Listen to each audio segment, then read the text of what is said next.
Fog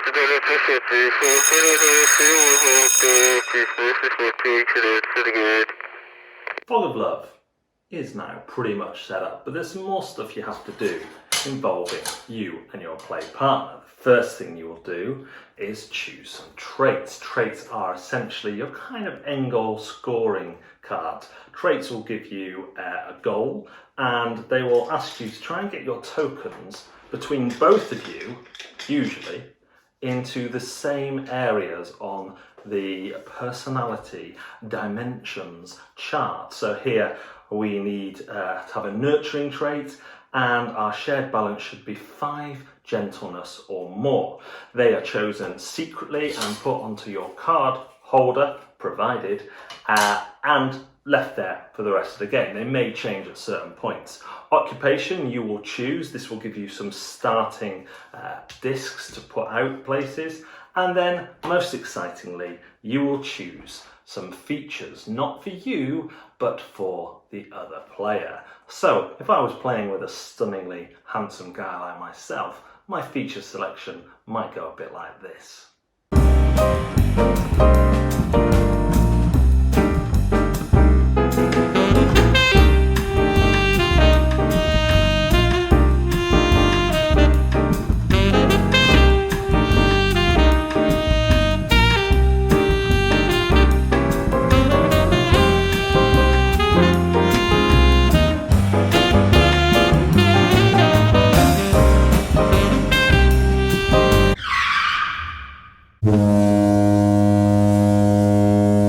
Fog of Love is an interesting quandary for me as a reviewer.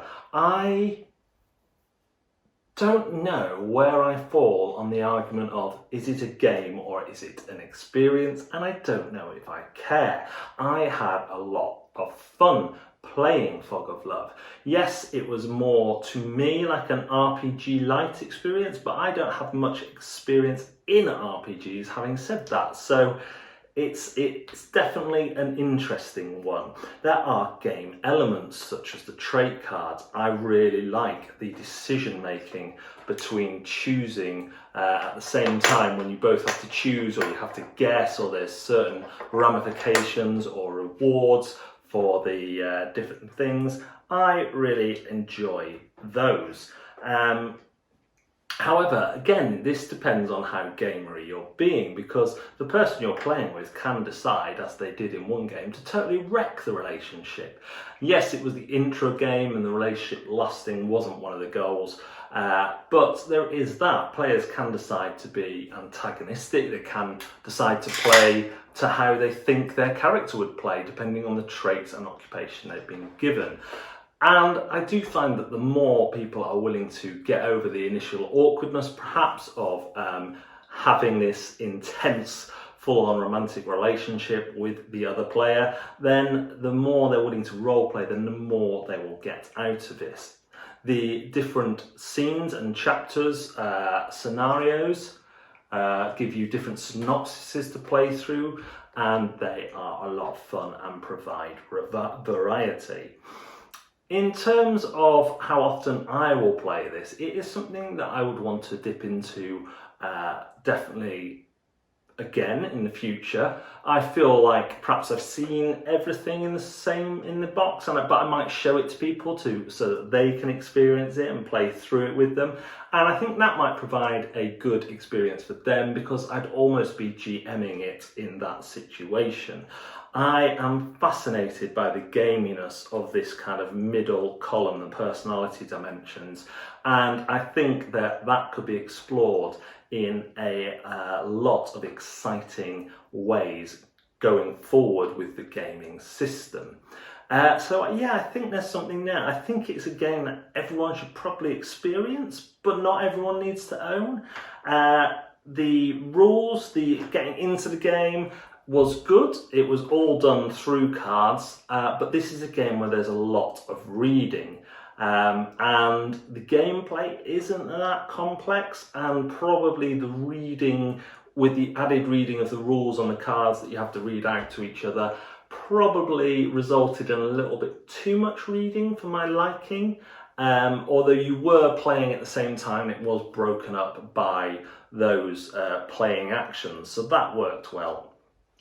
But yeah, probably a little bit too much reading, though I appreciate what they've tried to do in getting you into a first game with this whole tutorial way of playing. So the rulebook is good. You don't look at it until after the first tutorial, but yeah, it covers everything. And it's not a criticism, but perhaps too much it is a criticism. What am I talking about? Too much reading in that tutorial session for some people. Intimidation factor. I think the intimidation factor on this one is surprisingly high depending on who you're playing with. Asking people to role play not kind of a fantasy character that they've made up, but a kind of normal person in a relationship with the person across the other side of the room, if you're not already in that relationship, can be awkward. And you can kind of laugh it off on all that, but there's no doubting the play experience is better with people who are willing to play to it. So that will be intimidating for some people. But fine, if you have people in your group who just love playing a clown, love all that sort of thing, then you will have less issues there. Fun. It's undoubtedly a lot of fun. And for someone like me who doesn't do RPGs, it's totally different. It involves you in a way that other games don't. Is it a game or experience? Again, I come away from it, I think, did I have fun? Yes, I did. So, will it be staying in my collection? Well, it will be staying nearby. It will be staying within reach.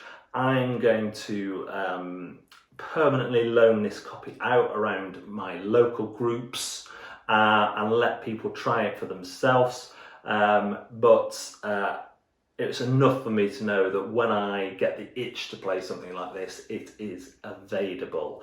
But for myself, it doesn't need to go into my collection. Would I recommend it? Absolutely. I recommend that everyone has a try of this at least once. I think it's a great system. I think you will see the potential future of some of the more gamery elements, and yeah, I just think it's worth having a laugh with.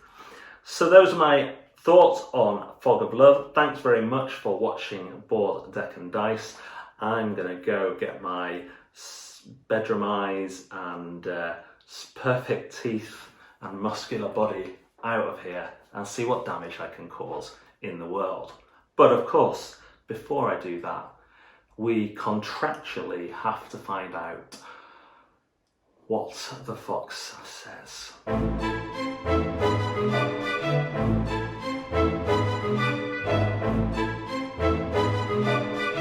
Oh, you want to talk about bedroom eyes? Oh, I can tell you some stories. Let me push this rubbish aside, sit back and strap in. Now, there was the time in 1983 when, of course,